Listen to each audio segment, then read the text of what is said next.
This is the DPS chart for SoD Phase 5, that's blackwing lair. If you are willing to ignore the arcane mage over here for a minute, their average DPS is a lot higher than the average warrior. Look at the peaks, okay? Actually, let's show that. The top 95% of players right here of every class. As you can see, the Fury Warrior is straight at the top after people doomed and people complained and people whined after the whole month before the phase coming out, and we are at the top once again. What is it? 2 lockouts, we're in the 3rd lockout of the raiding and we're already at this point. It's only gonna get worse, and let me show you what I mean. If you start looking, it looks like an infection, you know? Like they are slowly taking over every fight at the top. Razor Gore is a trash fight. Now, non-mana classes tend to have a lot of advantage on a trash fight. And it's also a fight where if you are at a top guild, like these people, like because these people are the top of the world right there, the mobs in Razor Gore, the trash dies in quick succession, and that means they can clip them fast because that's only like 1 or 2 mobs at the same time that they are dealing with, and it rarely gets any better than that for a warrior. Just killing something fast in quick succession, that's kind of like what they are made for.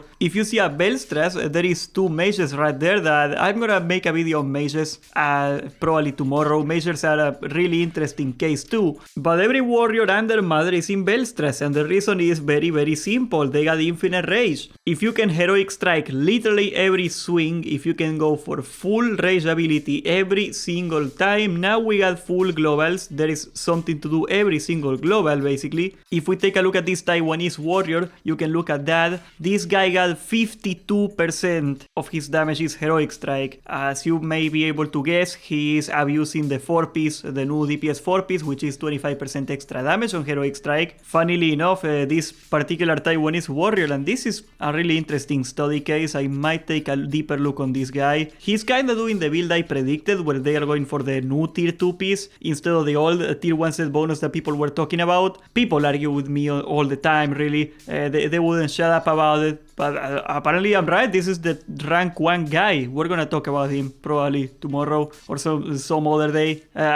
This is definitely going on the bucket list. I never actually took a look at this guy before. What's his name mean? 喜玉徐 Well, Shu, I'm gonna go check you out. But yes, where I was going with this whole thing. They are taking advantage of the new 4-piece set bonus for 25% extra damage, and I think that set bonus is really bonkers. I think the previous set bonus was already bonkers, 10% crit, 10% damage. They nerfed it now, but are they gonna have to nerf this set when tier 3 comes out? I think that's what they're gonna do, right? Well, not tier 3, AQ4, you know what I mean? Those ugly ass shoulders. It's a matter of simple arithmetic, really. This guy's heroic strike is 52% of his damage, and he got a 1.25 multiplier because 25% extra damage. A fifth of the heroic strike damage is the bonus damage, and that means that 10% of this guy's damage is just the 4-piece set bonus alone. So what you're looking at this nice Chinese charting here, you could very well see another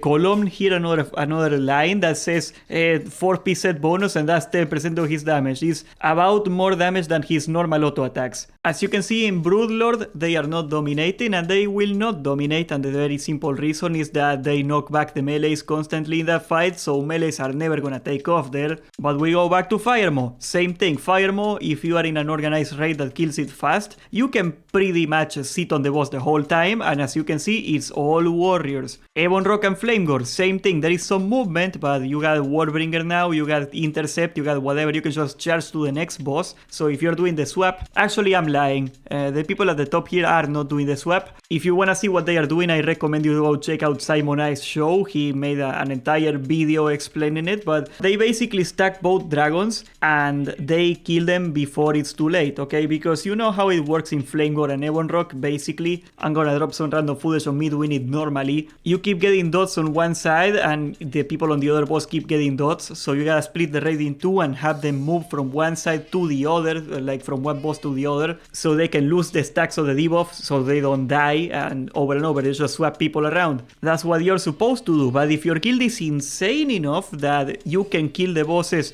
before the debuff becomes a problem, the most efficient way to do it is to actually just stack both the bosses up and cleave him. I am a little surprised that I haven't seen a single rogue in here. Rogues got a very strong cleave nowadays with the runes and stuff, but if you're looking at a melee cleaving class, it's gotta be the warrior, it's just not even close. I wonder, are they two-handed all of them? Yeah, look at that, they are two-handed. Okay, so they are going two-handed for this fight. Of course, that's because cleave is every swing, the main hander swing, and if your weapon is a big two-hander instead of a small one-hander, you get more value from cleave, so that's why they are doing this. Of course, dual wield is not that bad for a cleaving fight anymore, because whirlwind is gonna hit with both weapons now, so that's kinda cool. But yes, when it comes to cleaving, there is nothing that is more efficient at cleaving than a two-handed warrior, just for the very way that cleave works. So they also dominate that fight. When it comes to Chromagus, they actually don't, and the reason is the opposite, where you get a line of sight Chromagus very often, so you don't get hit by the mechanics, and the people at the top are the people that can dot the boss or that can keep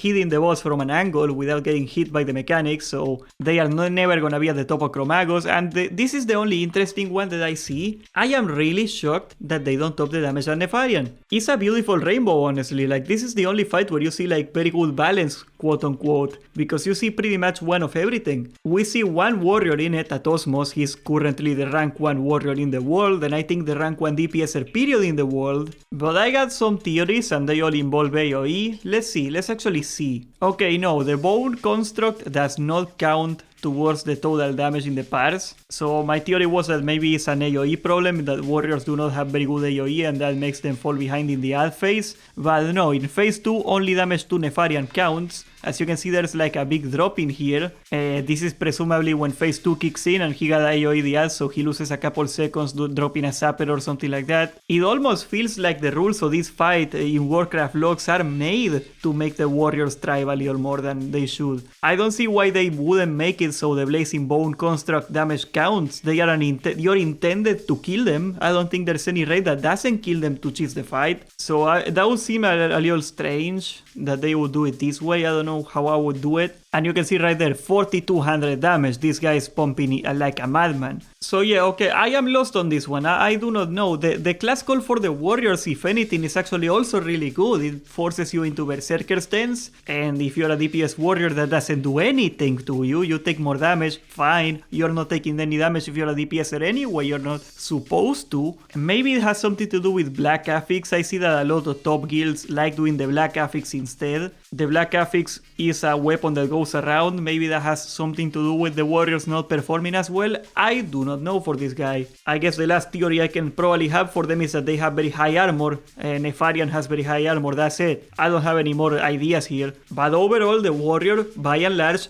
is destroying blackwing lair. That's not something I think anybody's gonna argue with me on. And the natural question that people are gonna have is, if the warrior is one of the hardest scaling classes in the game, and they are already at the top by a very wide margin, what are we gonna expect in AQ40 when they get some of the most famous, one of the most iconic sets in the game? These ugly shoulders with 1% hit, you basically had to wear them for the entirety of Classic WoW back in the day once AQ40 came out. I am sure they're gonna update it because the set bonuses are useless. It is kind of designed to be useless, the set bonuses, to be honest, because they wanted you to mismatch these shoulders with your other tier pieces. That's why the warriors used them so much, actually, because they were trying to mismatch and get the hit cap. But they are gonna have to update these, and if we go along with the making a DPS set and a tanking set separately, just you wait until warriors get a gear set that is 5% more stats, because that's about the jump from one tier to another in vanilla. From tier 2 to tier 2.5 is 5% more gear, means hitting that little harder, and that means probably at this point almost infinite rage, which is also already with endless rage as a rune kinda not an issue anymore. And if you ever wonder what it looks like to have infinite rage in a fight for a warrior, look at Belstras the Corrupt. That's all warriors. There's only 2 mages that manage to be there, and I think that if the warrior doesn't get a nerf, it is gonna be absolutely insane. And I feel sad saying that, because I know I'm not happy that the warrior is gonna get nerfed. Granted, I don't think the prot warrior is gonna get nerfed. They really don't mind mind where the Proth Warrior is right now, and that's cool. I mean, threat is not an issue anymore. I'm happy. But yes, that is my prediction. They are definitely gonna have to nerf the Warrior for the next tier. Maybe if they don't do it this tier, because it's kind of fine, right? They are not dominating every single fight. They will next tier. And that just goes to my problem with the design of Season of Discovery in general, and that's the modifier percentage rune. 10% attack power, 10% physical damage, 20% attack speed. When you get infinite rage, that is 20% more heroic strikes, which means with the new 4-piece set bonus, 20% more times that you're gonna get 25% extra damage from heroic strike. You see how exponential this is. You can get 30% attack speed if you're 200 now, because they buffed it as well. But you get my point. A 5% increase in stats doesn't sound like a lot until you see that a 5% is not multiplied by 1, it's multiplied by way more than 1, and everything multiplies off each other. And on top of that, the Warrior has a very unique mechanic in the sense that your damage generates your resource, right? Even if you're the hardest hitting mage in the game, you're gonna run out of mana. You gotta choose between mana or damage. If you go for full spell power, you're gonna not have enough intellect and you're gonna have mana issues as a mage, right? If you're a warrior, that never happens because your rage is generated exactly proportionately by the damage you do. So if you invest everything on damage, you're just gonna get more infinite rage, and that means infinite abilities. And you eventually, in theory, hit a breaking point where you had more rage than you can spend, and we hit that point already. Even though there's a couple swings where you are not gonna do heroic strike, you basically got every single global already set up for you. And the next breaking point, and this is also like kinda hard to calculate, that would be really awesome if somebody in the Sims wanted to do this little calculation here, but we're gonna hit a point where only our Wind Fury procs, or perhaps a Trash proc, I don't know what's the next weapon we're gonna get next tier if they put a Wind Fury on it. Hell, even actually in theory, if we get to the point that I'm talking about, the Hand of Justice might become best in slot again. But there is gonna be a point where Wind Fury procs are gonna be all it takes to keep your rage generation up. So you can in theory just heroic strike every normal swing. I don't know when we're gonna hit that, but we're gonna hit that at this rate. It's not that far away. And keep in mind, if you are dual wield, your offhand is still generating rage the whole time, so you can already do heroic strike every single swing. That's just a two-hander concern. So yes, I think dual wield is hitting a breaking point a little earlier because of that, and they are not gonna scale as violently as they are gonna scale the 200 warriors.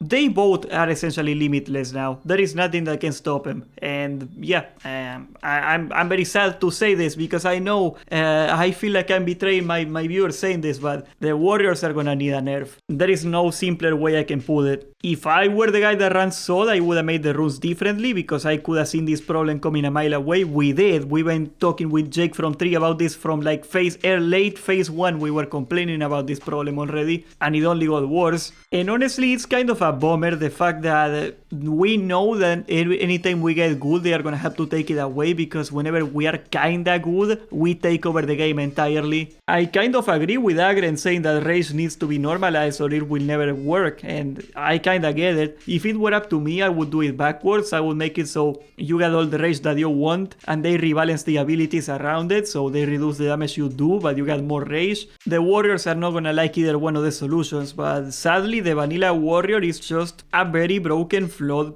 class. It is awesome to play it is really fun to play it, but it has a core design problem that will prevent it from ever working in a modern game that gets updates constantly and wants to be balanced. All I am trying to say is that whenever you go to bed at night, okay, give a little kiss to your warrior, okay, tuck them in, hug them, tell them that you love them, because next year, warriors might be taken away from you. Subscribe, join the Discord, and thank you for watching.